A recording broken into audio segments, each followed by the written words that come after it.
Chapitre 7, partie 2. Suite du voyage de la Sainte Famille. Je vis Joseph et Marie se remettre en marche dès qu'ils eurent pris quelques repos. Ils arrivèrent, après un trajet de 2 lieues, à une grande métairie. Les maîtresses du logis étaient absentes et son mari les renvoya leur disant qu'ils eurent à se pourvoir ailleurs. Après avoir cheminé quelque temps, ils s'aperçurent que l'ânesse était entrée dans une cabane. Ils lui suivirent et furent accueillis avec bienveillance par des bergers qui s'y trouvaient. Ceux-ci leur offrirent de la paille, des joncs et des branches pour faire du feu. Ces bergers se rendirent ensuite à la métairie d'où Joseph et Marie avaient été repoussés. Et quand ils eurent raconté à la maîtresse de cette maison combien Joseph avait l'air bon et pieux, combien sa famille était belle et paraissait sainte, elle fit des reproches à son mari pour avoir repoussé de si dignes gens et se rendit aussitôt à la cabane où s'était arrêtée Marie. Mais la timidité l'empêcha d'y entrer et elle retourna chez elle pour prendre quelques aliments.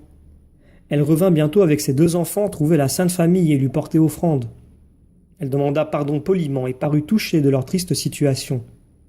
Après que les voyageurs se furent rafraîchis et reposés, son mari vint aussi et s'excusa auprès de saint Joseph de ne l'avoir pas reçu. Il lui dit qu'à 1 lieue de distance, il trouverait une bonne auberge où il pourrait s'arrêter pendant le Shabbat.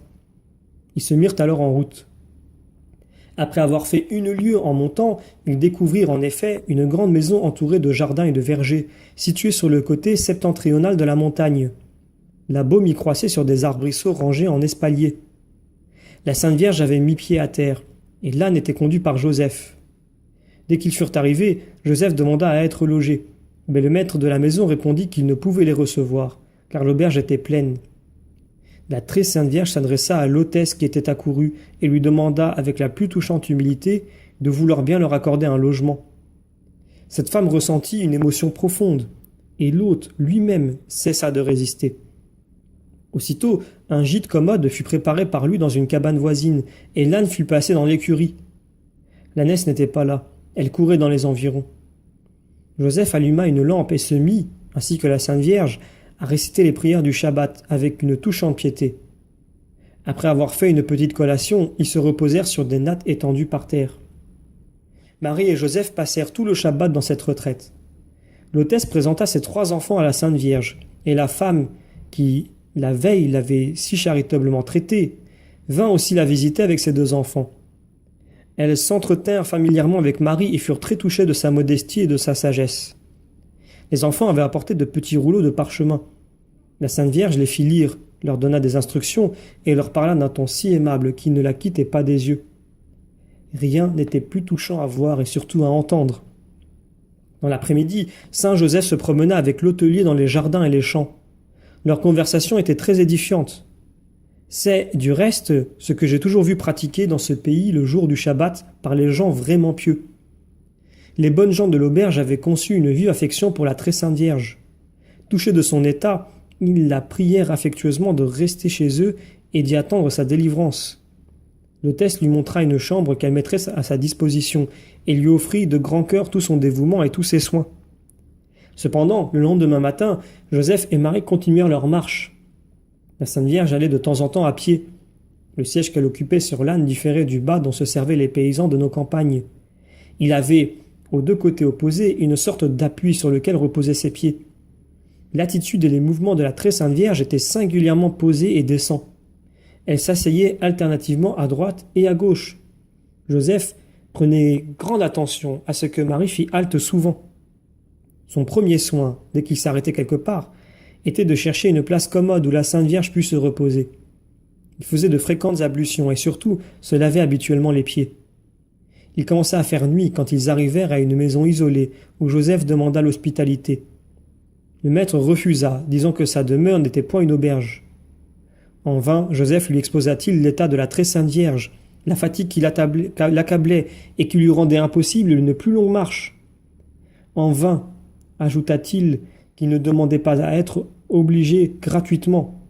Cet homme dur et grossier persista dans son refus, demandant, sans même ouvrir sa porte, qu'on le laissât tranquille, et au plus tôt. Joseph et Marie se remirent en route et trouvèrent enfin un hangar devant lequel l'ânesse s'arrêta. Joseph fit de la lumière et prépara une sorte de lit pour la Sainte Vierge. Il introduisit ensuite l'âne pour lequel il trouva de la litière et du fourrage. Après avoir pris un petit repas et avoir prié, Ils dormirent là quelques heures. Ils étaient à 26 lieues de Nazareth et à 10 de Jérusalem. Jusqu'alors, ils avaient constamment suivi les chemins de traverse qui allaient du Jourdain à Samarie et aboutissaient à la grande route de Syrie en Égypte. Ces chemins étaient très étroits, surtout dans les montagnes, et présentaient bien des pas difficiles. Mais les ânes y marchaient d'un pied ferme. À plusieurs lieues au nord-est de Béthanie, Marie se trouva fatiguée, dans la nécessité de prendre quelque chose et de se reposer. Joseph, alors, se détournant du chemin, la conduisit à une demi-lieue de là dans un endroit où il y avait un figuier ordinairement chargé de fruits et qu'il avait remarqué dans un voyage précédent. Cet arbre était entouré de bancs commodément disposés. Quand ils y arrivèrent, ils eurent le regret de ne pas trouver un seul fruit et s'en allèrent péniblement jusqu'à une maison où ils prièrent qu'on les accueillît. Le maître fut d'abord très impoli. Il regarda la Sainte Vierge à la lueur de la lanterne et railla Joseph de ce qu'il menait avec lui une femme si jeune et dont il devait être bien jaloux. Mais sa femme eut pitié de la Sainte Vierge. Elle lui offrit avec bonté une chambre dans une aile de sa maison et lui apporta des petits pains. Le mari, à son tour, eut honte de sa rudesse. Il se montra bienveillant et vraiment hospitalier envers les saints voyageurs. Plus tard, ils entrèrent dans une troisième maison habitée par un jeune ménage, qui les reçut avec politesse, mais sans empressement. Leurs hôtes étaient de riches paysans, livrés au commerce et tout occupés de leurs intérêts. Joseph faisait des stations fréquentes à la fin du voyage, car la Sainte Vierge était de plus en plus fatiguée. À 7 lieues de Bethléem, Marie et Joseph demandèrent l'hospitalité à un berger, qui leur témoigna une parfaite bienveillance. Il ordonna qu'on lui conduisît dans une chambre commode et qu'on prît soin de leur âne. Un serviteur lava les pieds de Joseph et lui mit d'autres habits, afin de nettoyer les siens qui étaient tout poudreux. Une femme rendit les mêmes services à la Sainte Vierge. Après avoir pris leur repas, ils se reposèrent. La maîtresse du logis se tint capricieusement renfermée.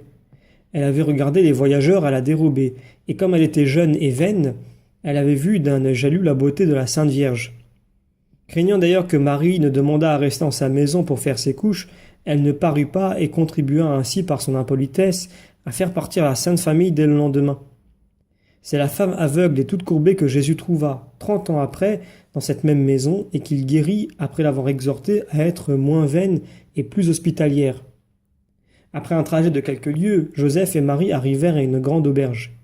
Beaucoup de personnes y étaient rassemblées pour un enterrement.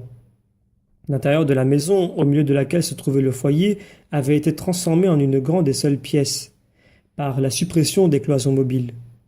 Derrière le foyer étaient suspendues des tentures noires, et devant était placée une sorte de bière couverte aussi de noir, autour de laquelle priaient plusieurs hommes vêtus de longues robes de deuil, par-dessus lesquelles ils en avaient de blanches, mais plus courtes. Dans une autre chambre pleuraient les femmes, assises sur le plancher et tout enveloppées de leurs manteaux. Le maître et la maîtresse de la maison, tout occupés des funérailles, se bornèrent à saluer très poliment Joseph et Marie. Cependant, les domestiques prodiguèrent aux étrangers les soins les plus empressés. Ils leur préparèrent un logement à part, en suspendant au plafond des nattes qui descendaient jusqu'à terre. Et je vis plus tard les hôtes visiter la Sainte Famille et s'entretenir amicalement avec elle. Après avoir pris un peu de nourriture, Joseph et Marie prièrent ensemble et se livrèrent au repos. Ils partirent pour Bethléem dès le lendemain, malgré les instances de leur hôtesse pour retenir Marie, qui, disait-elle, lui semblait près d'accoucher d'un moment à l'autre. Marie, après avoir baissé son voile, répondit qu'elle avait encore 36 heures à attendre. Je vis, au moment du départ, Joseph parler de ses ânes avec l'hôte. Il fit l'éloge de ses animaux et il dit qu'il avait pris l'ânesse afin de pouvoir la mettre en gage en cas de nécessité. Comme les autres lui objectaient la difficulté de trouver un logement à Bethléem, Joseph répondit qu'il avait en cette ville des amis dévoués et qui seraient certainement bien reçus. J'étais toujours peiné de l'entendre parler avec tant d'assurance de la bonne réception sur laquelle il comptait. Il en entretint encore Marie pendant la route. On voit par là que même d'aussi saints personnages peuvent se tromper.